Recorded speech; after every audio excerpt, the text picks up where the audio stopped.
21 November শুক্রবার 5.7 মাত্রার শক্তিশালী ভূমিকম্পে রাজধানী ঢাকা সহ সারা দেশ কেঁপে ওঠে।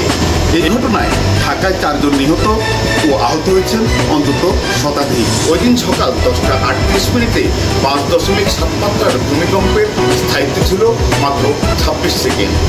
আহতদের মধ্যে বয়স্ক ও শিশুদের সংখ্যাই ছিল বেশি। ভূমিকম্পে আহতদের সর্বোচ্চ চিকিৎসা নিশ্চিত করতে কাজ করছে সরকার। চলুন দেখি ভূমিকম্পে ধ্বংসযজ্ঞের চিত্র।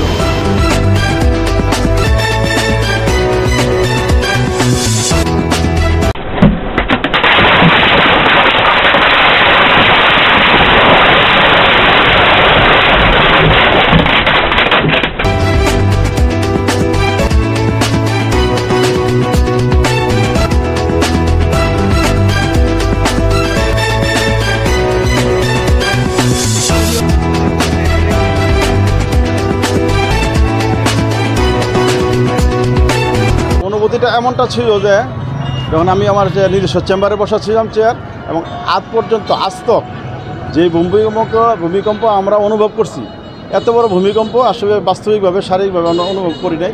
তা আমি যেহেতু হসপিটাল ভ্যানে ব্যবসা করি, এই হসপিটালে যারা রুগী ছিলেন, আশেপাশে যত হসপিটালের আজকে শুক্রবার রুগীরও চাপ ছিল, সমস্ত মানুষ এই যে প্রাণের ভয়ে রাস্তায় ছুটে দৌড়াদৌড়ি লাগাইছে। তারপর আমরা, এবং এটা আমি ব্যক্তিগতভাবে তাৎক্ষণিক আমি লাইভও করছি যে আল্লাহর রহমতে কোনো ক্ষয়ক্ষতি হয় না। যেই পরিমাণ ক্ষয়ক্ষতি হওয়ার কথা ছিল, যেই বড় দীর্ঘমেয়াদী একটা ভূমিকম্প অনুষ্ঠিত হয়েছে, জীবনে আজ দেখি নাই বা অনুভব করি নাই। তো ক্ষয়ক্ষতির তুলনায় আল্লাহর রহমতে আমরা খুব ভালো আছি।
যখন ভূমিকম্প শুরু, কাঁপনি শুরু হয়, তখন আমরা বেশি একটা অনুভব করি। যখন বিল্ডিংয়ের যখন চুরমার ভাঙচুরের শব্দ আসে, তখন আমাদের রোগী এবং আশপাশের যত হাসপাতাল আছে সমস্ত রোগী দৌড়াদৌড়ি করে রাস্তায় নেমে আসে, এবং প্রাণের ভয়ে সবাই আজ থেকে অনেকে আঘাতপ্রাপ্ত হয়েছে। এবং অনেক খবরও আসছে যে আমার বাসার মধ্যে আসবাবপত্র ছিল, এইগুলো ভাঙচুর, মানে সানসেট থেকে পড়া অনেক জিনিসপত্র ভাঙ্গা গেছে, এবং বড় ধরনের কোনো আঘাত হয় নাই, এটা আমরা আসলে নিশ্চিত। অনেক হাসপাতালে আজকে শুক্রবার দিন অনেক রোগীর আপনার চাপ বেশি, সব হাসপাতালে আছে, কিন্তু রোডে সমস্ত লোক আসলে নাইমা পড়ে, এবং সবাই ভয়ে মানে কাঁপতে থাকে। এবং যেটা কী হয়েছে, আমার জীবনে আমি এইরকম ভূমিকম্প অনুভব করি নাই।